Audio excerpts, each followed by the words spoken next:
салом бинандагони азиз ва хуш омадед ба барномаи ахбори озодӣ. Имрӯз 11 апрел аст ва нахуст таваҷҷӯҳ кунед ба сархати мавзӯе ки ба баррасӣ гирифтаем. дар миёни муттаҳамони ҳамла дар Крокус аввалин номи русӣ Николай Сурнов илова шуд. Гуфта мешавад ӯ писари афсари мустаъфии Русия мебошад. коршиносон бо ишора бо рафтори ғайриинсонӣ бо гумонбарони ҳамла дар Крокус мегӯянд ҳукумати Тоҷикистон бояд дар ҳар ҳолате ки набошад аз шаҳрвандонаш ҳимояи ҳуқуқӣ кунад. ҳадақал бояд аз ҷониби мақомоти давлат як навъ бархурд мефикр ба онҳо муносибати инсон муносибат бо як инсон сурат бигирад. ва аз намози ид ба боздоштгоҳи полиси Русия ва аз он ҷо ихроҷ ба ватан. Полис гуфт ки садҳо нафарро аз Москав депорт мекунад. дар минтақаи Чехови вилояти Москав ҷустуҷӯи як гумонбари нав дар робита ба ҳамлаи террористӣ дар Крокус идома дорад. тавре ки шабакаҳои телеграми наздик ба мақомоти ҳифзии ҳуқуқи Русия маълум карданд, гумонбари эҳтимолии нав дар ин парванда Николай Сурнов будааст. ба иттилои шабакаи База, фарди муттаҳам аз нирӯҳои амнiyatӣ ки ӯро таъқиб мекарданд фирор намуда дар ҷангали наздикии деҳаи Мишерская пинҳон шудааст. лаҳзаи таъқиб дар видео сабт гардидааст. ба навиштаи нашрияи Новая газета Европы, гумонбар сокини шаҳри Королёв буда ба таъмири мошинҳо машғул будааст. шабакаи ВЧК ОГПУ маълум кард ки Сурнов писари подполковники мустаъфӣ аз нирӯҳои стратегии ҳастаии Русия мебошад. Сергей Сурнов, афсари мустаъфӣ, дар суҳбат бо рӯзноманигорон гуфтааст ки писараш чанд ҳафта пеш ба аёдати ӯ омада буд. Сергей Сурнов, падари гумонбари ҳамла дар Москав, гуфт, иқтибос меорам, чӣ ақидаи сиёсӣ дошта метавонад ӯ? Тамоми умр мошин таъмир мекард ва сои маълумот ҳам нест. хидмати ҳарбӣ ҳам накардааст. бори охир ӯро шояд 2 ҳафта пеш дида будам. сари қадам барои 15 дақиқа меҳмонӣ омада буд. пурсидам ки куҷо шитоб дорад. Гуфт дар хона кор дорад ва бояд биравад. поёни иқтибос. дар ҳамин ҳол додгоҳи Москав қарори ҳабси Диловар Исломов аз гумонбарони дигарро қонунӣ хонд. Диловар Исломов узви севуми хонаводаи Исломовҳо аст ки ба фурӯши мошин ба ҳамлаварони Крокус айбдор дониста мешавад. ӯ аз қарори ҳабсаш шикоят карда хостори бозбинии парвандааш шуда буд. баъд аз ҳамла дар Крокуси Москав, мақомоти Русия 3 шаҳрванди Тоҷикистонро масъули ин ҳамла номид. бо ташаббуси Вазорати корҳои дохилии Тоҷикистон собит шуд ки афроди ёдшуда дар ин ҳамла ҳеҷ нақше надоранд. пас аз он 4 шаҳрванди дигари Тоҷикистон бо иттиҳоми раҳандозии ин ҳамла дастгир гардиданд ва дар телевизиони Русия ин ҷурмро бардошт гирифтанд. бо ишора ба латукуби ғайриинсонии ин гумонбарон, коршиносон ба мунсифона пеш бурдани таҳқиқи ин ҷиноят шубҳа доранд. ҳамкорамон Иршод Сулаймонӣ бо ишора ба нақли таҳлилгарон мегӯяд, ҳукумати Тоҷикистон ҳадди ақал ҳимояи ҳуқуқии шаҳрвандонашро ба ҷо наовард. با زیاد شدن شبهه و سر و صداها درباره عاملان حمله به مجمع کنسرتی کراکوس سیتی هال، خبرنگاران رادیو آزادی با سراغ 2 تنی رفتند که مقامات روسیه آنها را در لحظه های اول حادثه گمانبر اعلان کرد، اما آنها از صحبت با رسانه ها خودداری کردند. اینجا ما در دهه صناعتی جماعت زالیزری ناحیه جلالدین برخی ولایت ختلان قرار داریم. دهه‌ای که نام 2 ساکن آن در لحظه های اولین حمله به تالار کنسرتی کراکوس سیتی هال مسکو در رسانه ها داغ شد. مقامات روسیه در لحظه های اولین اعلان کردند که این 2 ساکن در این حمله گمانبر هستند. رواجالدین اسمانوف و محمد رسول نصرالدینوف. ما تلاش کردیم که با این 2 ساکن صحبت کنیم که چرا مقامات در لحظه های اولین انگشت اتهام بالای اینها اشاره کردند، اما تلاش های ما برای صحبت بی نتیجه انجام یافت. این 2 ساکنی دهه صنعت از صحبت با خبرنگاران خودداری کردند. قبل از این که ما به این دهه بیم، به جماعت دهات زالیزر و همچنین به حکومت ناحیه جلالدین بلخی رفتیم و از مسئولین مقامات خواهش کردیم که در این جاده برای ما مساعدت کنند. ریاست کارهای داخلی ولایت بریانسک روسیه پس از حادثه روز 23 مارس رواجالدین اسمانوف، محمد رسول نصرالدینوف و رستم نظرف را برای صادر کردن جنایتی مخصوصاً وزن متهم و در جستجو قرار داد. در پی این وزارت کارهای داخلی تاجیکستان با نشر یک اظهارات گفت که این اتهام اساس واقعی ندارد. این وزارت با نشر عکس‌های اسمانوف و نصرالدینوف اعلان کرد که آنها هنوز 26 نوامبر سال 2023 از روسیه به تاجیکستان آمده در محل زیست خود قرار دارند. همچنین وزارت کارهای داخلی تاجیکستان در اظهارات گفته بود که نفر سوم رستم نظرف نیز شهروند تاجیکستان است، ساکن ناحیه باختر سابق هالاکوشانیان که عین زمان در شهر سمر فدراسیون روسیه همچون راننده مسافرکش فعالیت دارد. هنگام رخ دادن اکت تروریستی او در شهر سمر بود و به جنایت مذکور علاقمندی ندارد. کارشناسان یک دلیل از صحبت با رسانه‌ها خودداری کردن افراد را که نام آنها با حادثه کراکو سیتی رقم خورده است، این می‌دانند که در این راستا موقع دولت تاجیکستان معلوم نیست. یک نکته مهمی دیگر این است که مثلا موقع دولت معلوم نبود، نهادهای دولت معلوم نبود و معلوم بودن نهادهای دولت جرأت می‌بخشید هم به جامعه هم به آنهایی که با واسطه یا بی واسطه مثلا به قضیه ربط داشتند و همین چیز احساس نکردن. یعنی ما بار دیگر اثبات شد که مثلا نه همیشه میتوانیم از شهروندای خود حداقل از نگاه حقوقی دستگیری کنیم.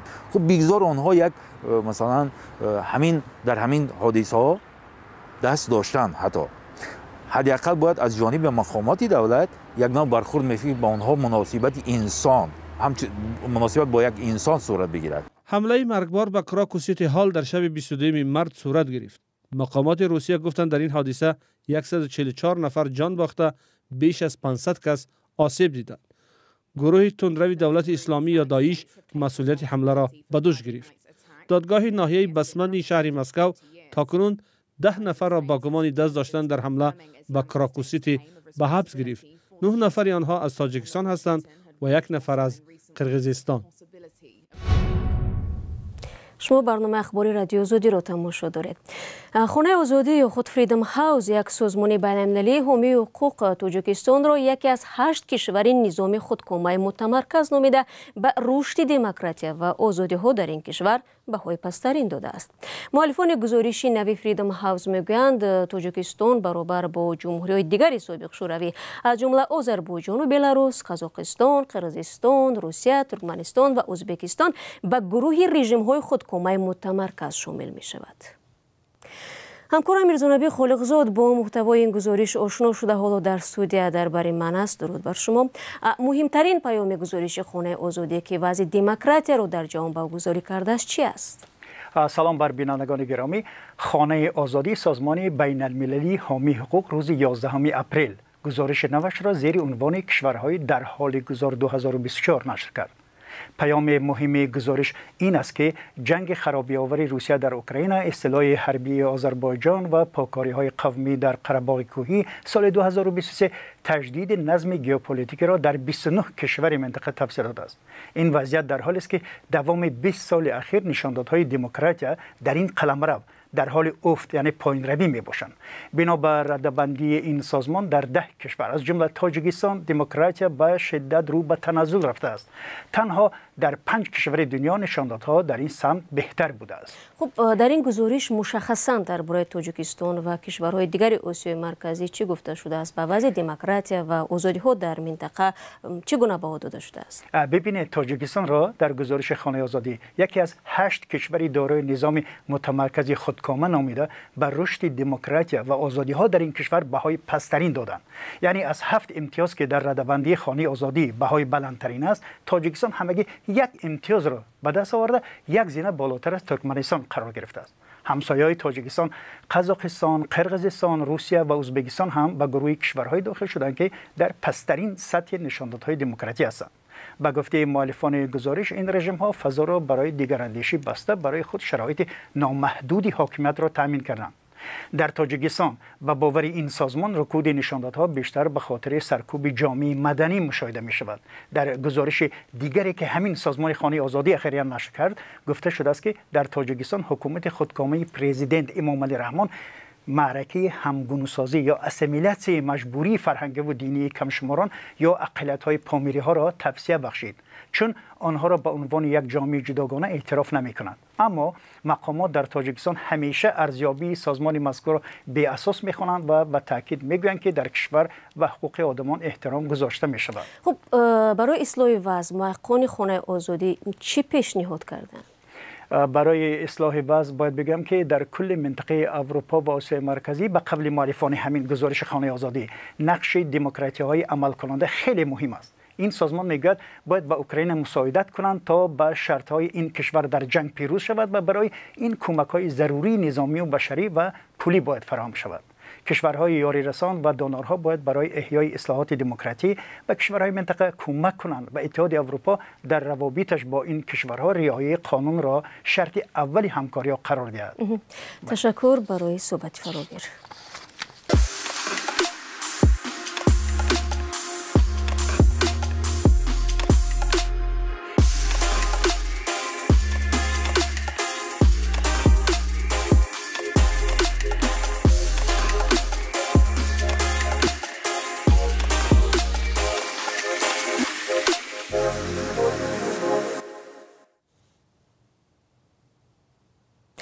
برنامه را ادامه می‌دیم.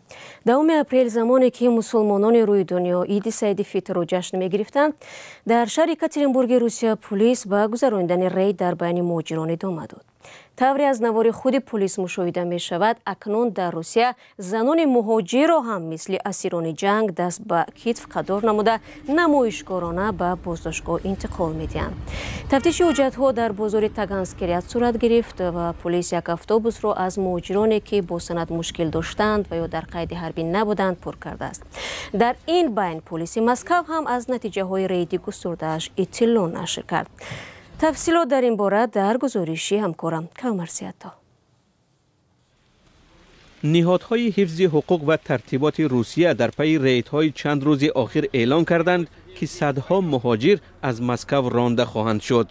نیروهای امنیتی روسیه زیاده از 10,000 انشاءات را که در آن شهروندان خارجی کار و زندگی و استراحت می‌کنند، از جمله میدان‌های ساختمان، بازار و قهوه‌خانه‌ها و منزل‌های زیست را تفتیش کردند. در نتیجه این ریدها پلیس بیش از 6,000 قانونشکنی را در سمت مهاجرت آشکار کرده است. حدود 500 کارفرمای مهاجران نیز به جوابگری کشیده شدند. وزارت کارهای داخلی روسیه میگوید که در جریان ریدها 22 نفر را پیدا کردند که در جستجو قرار داشتند. ستاد این اداره در مسکو برای تشکیل مهاجرت غیرقانونی تقریباً 200 پرونده جنایی باز کرده است. مقامات پایتخت روسیه تصمیم گرفتند که بیش از 800 مهاجر را از این کشور اخراج کنند. در کراسنایارسک باشد، پلیس به مهاجران بازداشت شده پیشنهاد کرده است که برای دریافت شهروندی روسیه با وزارت دفاع این کشور قرارداد امضا کنند. به نوشته صحیفه استراژنا نووستی در تلگرام، کارمندان پلیس روز 8 اپریل در کارخانه چوب و تخته و انبار سبزوات رید گذراندند و حجت‌های 32 نفر را تفتیش کردند. در پی این سنجش 13 نفری را که سند نداشتند به شعبه پلیس بردند. از این میان 4 نفر از روسیه اخراج شده، 1 نفر دیگر 3,000 روبل جریمه شده است. در همین حال وزارت کارهای داخلی نواری را نشر کرد که در آن کارمندان پلیس کراسنایارسک به مهاجران دستگیر شده پیشنهاد میکنند که با وزارت دفاع قرارداد بسته با ادای خدمت حربی صاحب شناسنامه روسیه شوند. در خبر گفته نشده است که چه تعدادی از مهاجران دستگیر شده به این پیشنهاد راضیگی دادند.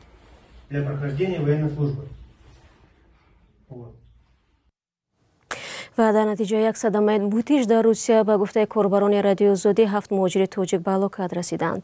فاجعه در شورای نویه شیلکوفسکی ولایت ریزان به عمل آمده است. بنا به اطلاع وزارت کارهای داخلی، صدمه صبح بر وقت 9 اپریل رخ داد. مصاحبان رادیو آزادی میگویند ماشین بارکشی کم‌از به سبکروی مازدا که در داخلش مهاجران توجیک بودند برخورده از راه بیرون کشانده است. راننده و همه مسافران ماشین سبکرو در جای حادثه به هلاکت رسیدند. جسدهای آنها حالا در سردخانه نگهداری میشوند.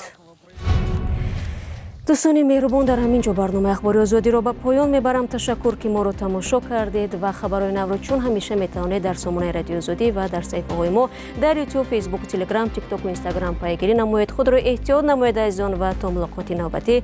خدا نگهبانی هر یک شما باشد.